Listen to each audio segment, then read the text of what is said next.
अगर हम इतिहास को देखें तो हमें पता चलता है कि हमारे वीर योद्धाओं ने अपनी मातृभूमि की रक्षा करने के लिए कई बार अपने प्राणों की आहुति दी और वहीं उन वीर योद्धाओं की माताओं और बहनों ने अपनी इज्जत बचाने के लिए अपने आप को अग्नि के हवाले कर दिया।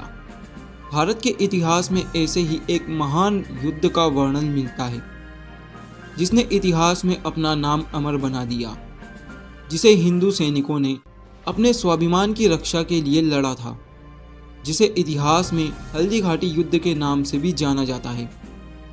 वह युद्ध जिसने एक ही दिन में पूरे हल्दी घाटी मैदान को लाल रक्त तराई में बदल दिया था।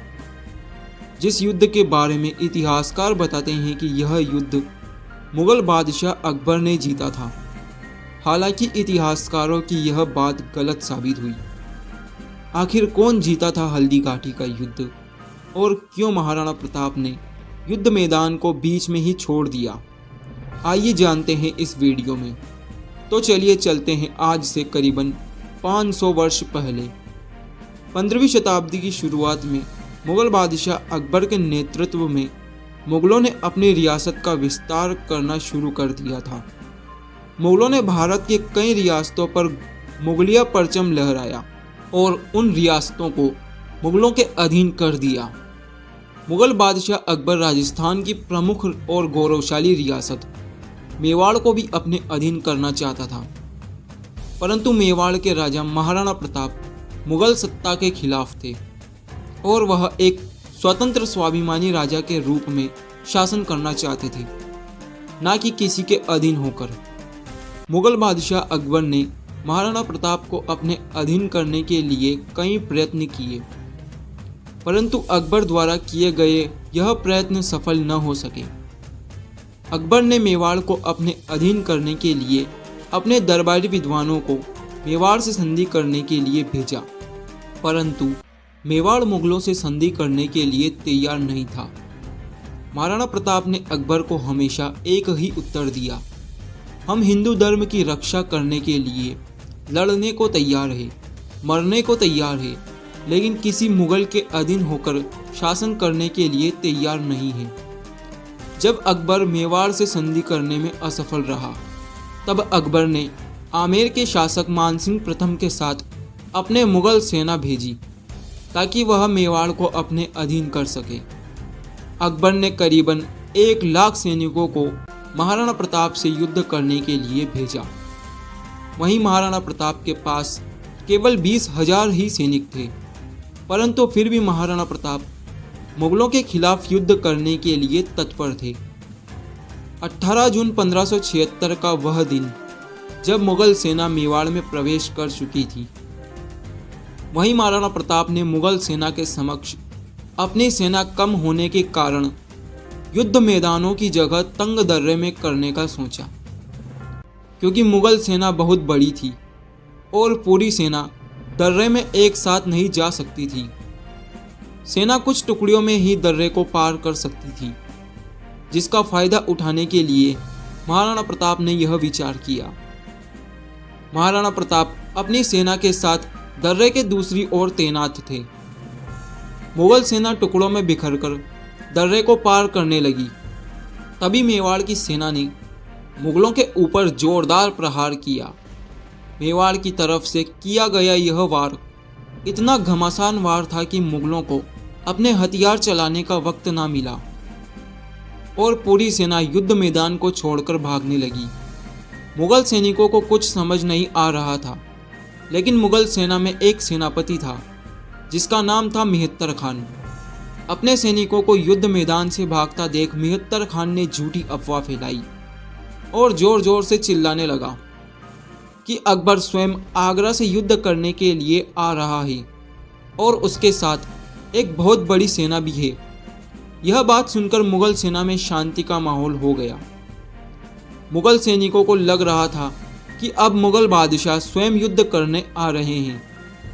पूरी मुगल सेना दोबारा युद्ध करने के लिए तैयार हो गई और वहीं मेवाड़ की सेना भी मुगलों का पीछा करते हुए तंग दर्रों से मैदान में आ गए थे और यही मेवाड़ की सैनिकों की सबसे बड़ी गलती थी। मेवाड़ की सेना और मुगलों की सेना के मध्य घमासान युद्ध हुआ। इस युद्ध में न जाने कितने वीरों ने अपने प्राणों की आहुति दी। बताया जाता है कि यह युद्ध इतना घमासान हुआ कि केवल कुछ ही घंटों में पूरी हल्दी घाटी मैदान की मिट्टी पीले रंग से लाल रंग में बदल चुकी थी। महाराणा प्रताप ने हल्दी घाटी के युद्ध में मुगल सेनापति बहलोल खान के अपनी तलवार के बल पर घोड़े समेत 2 टुकड़े कर दिए। इसी बीच मानसिंह को देखते ही महाराणा प्रताप ने अपने घोड़े चेतक को मानसिंह की ओर दौड़ा दिया। महाराणा प्रताप मुगल सैनिकों के सर काटते हुए मानसिंह की ओर बढ़ रहे थे। चेतक ने मानसिंह के पास जाते ही अपने आगे के दोनों पैरों को मानसिंह के हाथी पर टिका दिए। महाराणा प्रताप ने मानसिंह पर अपने भाले से जोरदार प्रहार किया, परंतु मानसिंह उस वार से बच गया। लेकिन मानसिंह की हाथी की सूंड में तलवारें लगी थी, जिस कारण चेतक जब अपने दोनों पैर नीचे उतार रहा था तब उन तलवारों से चेतक के दोनों पैर कट गए। परंतु फिर भी चेतक एक वीर योद्धा की तरह युद्ध में डटा रहा। परंतु चेतक अब बुरी तरह घायल हो चुका था और महाराणा प्रताप भी युद्ध करते हुए बुरी तरह से घायल हो चुके थे, जिस वजह से महाराणा प्रताप के साथी सरदारों ने उन्हें युद्ध मैदान को छोड़कर अपने प्रिय चेतक का इलाज करवाने को कहा। परंतु महाराणा प्रताप युद्ध मैदान को छोड़ना नहीं चाहते थे।